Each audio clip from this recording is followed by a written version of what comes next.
Welcome to NeoUnrealist. I mean, that moment you've all been waiting for, it's finally gotten here. It's finally arrived. Last night, February 20th, 2019, the Cook County State's Attorney's Office, they announced that Empire actor Jussie Smollett, aka the gay Tupac, he's charged with one-count felony disorderly conduct for filing a false police report. Now, the alleged hate crime hoaxer, he's doing bond court this afternoon at 1:30 p.m. Central Time. And a spokesman for the Chicago Police Department, what's his name? Anthony Guglielmo? That's how you say it. Guglielmo, I think.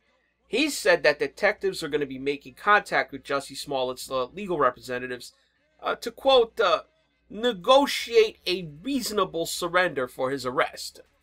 Now, also, we learned yesterday about that legal team that Smollett is assembling, that Mark Geragos, yes, because you can't have a celebrity-involved case, no high-profile cable news TV case, until Mark Geragos is retained by the defendant.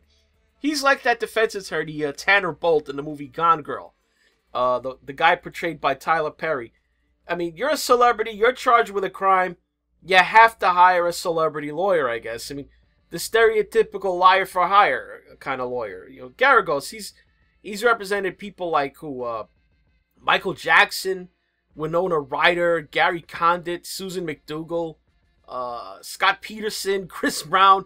This is the guy who you send out there to argue your case in the court of public opinion on CNN, or to go on with Larry King or Greta Van Susteren. You know, any lawyer, they can do the in-court role, you know, arguing your case. But you need a Mark Geragos to handle your media inquisitors, because once you're charged with a crime, the tables turn even on a liberal or a celebrity, because everyone wants the gotcha moment that trips up the guy in the defendant's seat. Well, anyway, once the people that were staking out the Cook County Courthouse grand jury room, they saw the Osendiro brothers walk in those doors yesterday afternoon, and then the CPD spokesman, Guglielmo, came out. He announced that Smollett was now a suspect in a crime, filing a false police report, and that detectives were presenting evidence to the grand jury. Yeah, at that point, you knew it was coming within hours. The thing that people have been worrying about is, will we get a Jussie Smollett perp walk sometime today? I know a lot of you are looking forward to that, but from what I understand, it looks like Chicago Police Department does not do perp walks. I'm sure people will be staking out the Bond courthouse, though, because he, like I said, he's supposed to appear there. But, you know, had it been a federal charge, you know, say for the threatening letter, the feds do perp walks, and I think that's the only way we'd have gotten one of those. But now that is the other shoe that we're waiting for to drop. I mean, CBS's Chicago affiliate, they report that they have two separate sources claiming now that the brothers told police that Smollett was involved in creating the now infamous threatening letter. The letter with the return address of MAGA and the letters cut out of the magazine. Now, if you recall from one of my earlier videos on Jussie Smollett, I mentioned that police seized a magazine, stamps, and a piece of paper with a handwriting sample on it as evidence from the Osendiro brothers' residence when they raided it. You know, that threatening letter, it also contained a white powder when it arrived at the Cinespace Studios in Chicago. So when the cops were called, the responding officer, when he opened the letter and found, you know, the white powder, he had the studio evacuated and called in the hazmat team. The FBI responded with one of their top chemical agent experts. I mean, this is a guy with years of experience with this stuff, including WMDs. And laboratory analysis concluded that the white powdery substance was actually acetaminophen. I mean, that's the generic name for Tylenol, aspirin.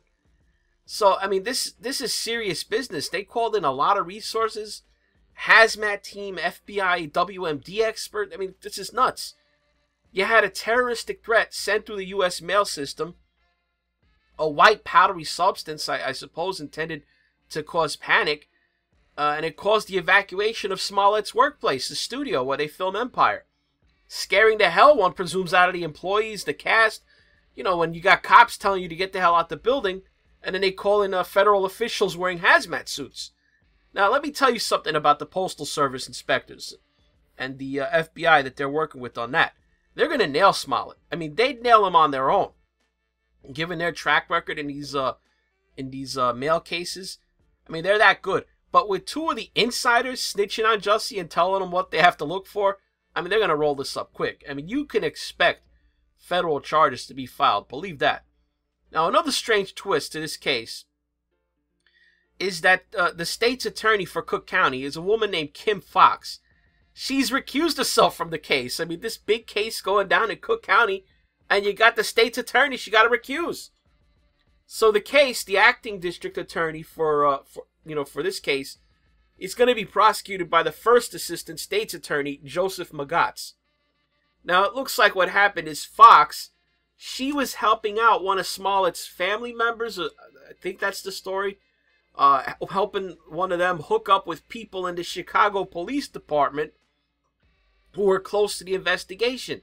Now, naturally, that's going to smack of a conflict of interest if the lead prosecutor in the case is a family friend or somehow connected with Smollett or his immediate family, and they're providing aid and assistance related to the case to Smollett. I mean, whether directly or indirectly, yeah, it wouldn't look right.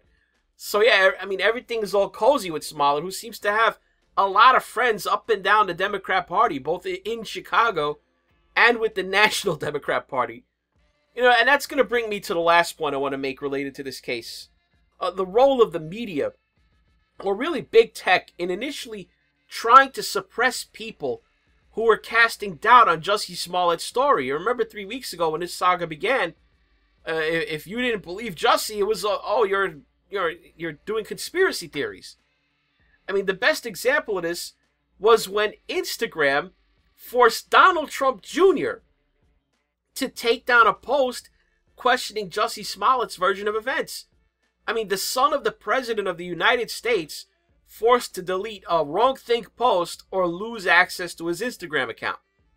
So this self-appointed role that social media companies have taken to police so-called conspiracy theories, you know, remember, they took down Alex Jones and InfoWars citing the conspiracy theories fig leaf. Who judges what is a conspiracy theory or not? I mean, what happens when the so-called conspiracy theory turns out to be true? Suppressing people's ability to say what they think, even if they are spewing outrageous conspiracy theories, it's got to be allowed, or else legitimate theories are inevitably going to be suppressed. I mean, for argument's sake, let's say next week, Special Prosecutor Robert Mueller turns his report over to the Attorney General, Barr, and there is no prosecution of President Trump for so-called collusion with Russia. Are the big social media companies going to then go over CNN's accounts and take down all the videos that have anything to do with Russia collusion as conspiracy theories? You know, 2 years worth of news reports. Are they going to have their accounts on social media, CNN and MSNBC, and all these people deleted for trafficking in conspiracy theory? I don't think so. So, I mean, you're looking at unequal treatment there. I mean, Donald Trump Jr.'s post, it was restored eventually as it became clear that the Jussie Smollett narrative did have major holes in it, and Instagram, oh, we made a mistake. But I submit, why are social media companies even doing this? I saw somewhere that YouTube is no longer promoting Bigfoot videos or flat Earth stuff.